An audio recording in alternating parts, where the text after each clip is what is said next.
Hi, I'm Brett. Today we've got a video update on something that's a bit of a monster and a bit of a hybrid, and this is an early model GC8, and in fact it's an MY97 GC8, which is the model that doesn't have an ECU that can be custom tuned.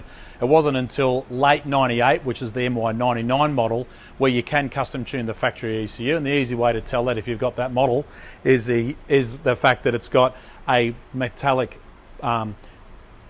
flange on the blow-off valve where it connects to your top mount intercooler. If it's got two hose clamps either side of a blow-off valve, you can't tune the factory ECU. So there's a little tip for you to understand if you're looking for that opportunity to tune your early model Subaru. And no matter what people say, yes, you can tune it, but I digress. Let's talk about the parts that we got fitted in this car at the moment, because it's got a whole host of different modifications to deliver what is a bit of a sleeper from a car which is competing with one of our staff here at the time at MRT Performance, this year's White Line Tarmac Rally Sprint Series. And as in most workshops, there's always a bit of a challenge between the mechanics to always end up having something a little bit better or a little bit different. So this car is definitely ticks all those boxes. So let's just talk about what it is and what it started out with. So that was MY97, couldn't be tuned. So the owner wanted to have that opportunity. So we then got a Japanese JDM STI 0102 front half, and then grafted the two wiring harnesses together and put that 0102 model STI ECU into the car to run everything else, as well as run the new engine, because the 02 model STI, both in Australia and Japan, being the EJ207 model, has variable cam inlet adjustable features on the engine as opposed to the previous model. So of course you can't run that with the original factory ECU, and the older ECU was even dumber than that. So have a look at this.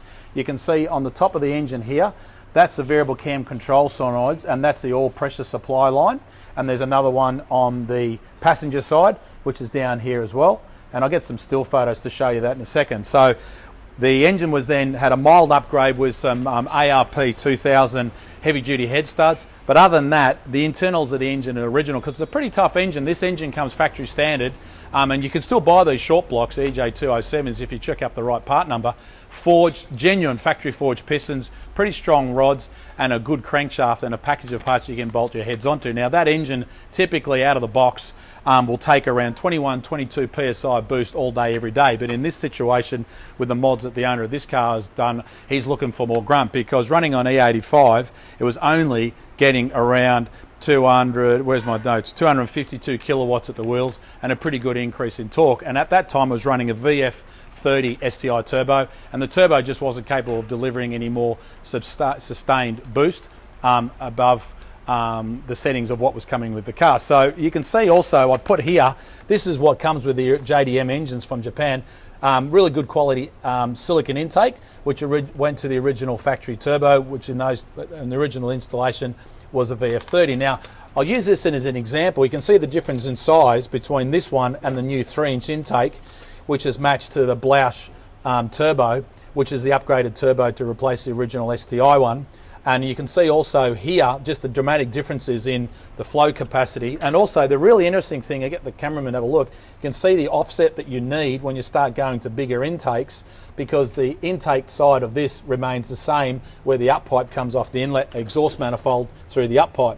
So let's just get that out of the way, because that's no longer needed and it's redundant. But let's have a look at what's done to fit this Blausch turbo on this package, because down here is the oil pressure line, which supplies to the turbo with a proper restrictor in here. Very important. Check out our other videos. Don't stuff with a restrictor on your turbo, otherwise you can have oil supply problems. But then this is also, because of the design of the turbo, we had to run a remote line to the variable cam control solenoids, which we spoke about before. So that's that extra line that runs around the back off another part of the back of the block, which is a pretty smart way of doing it. And of course, it's now got the bigger silicon intake to flow more air.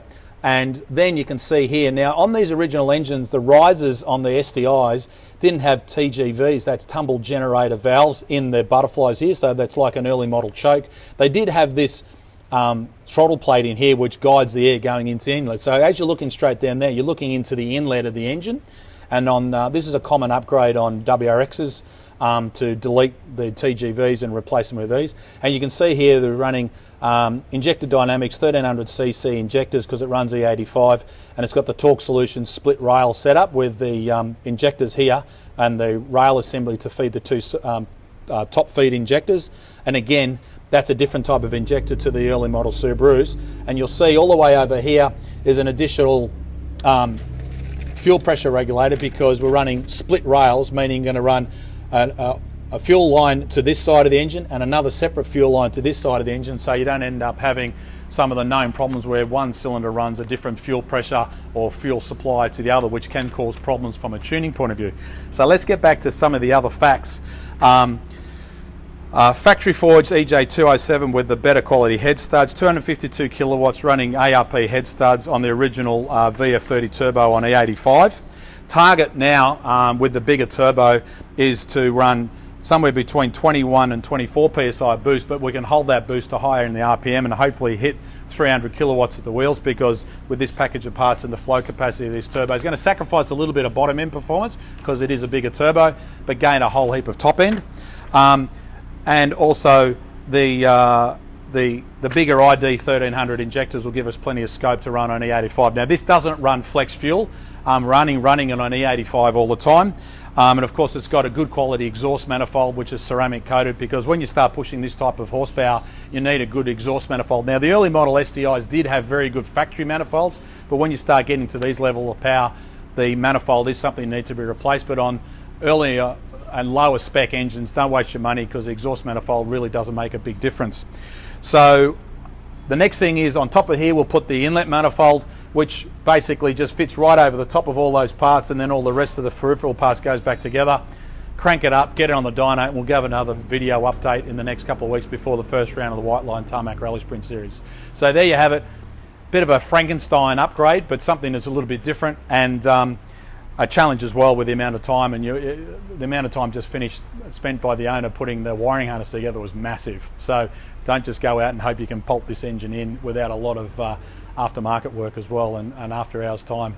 So there you have it. Hopefully this will help you learn a little bit more about your Subaru. My name is Brett Middleton. Follow us on Facebook, YouTube, Twitter and Instagram. Check out our website. Make a comment on this channel. Love to hear from you, and share it to your friends, and make sure you subscribe. But for now, speak to you again soon. Bye.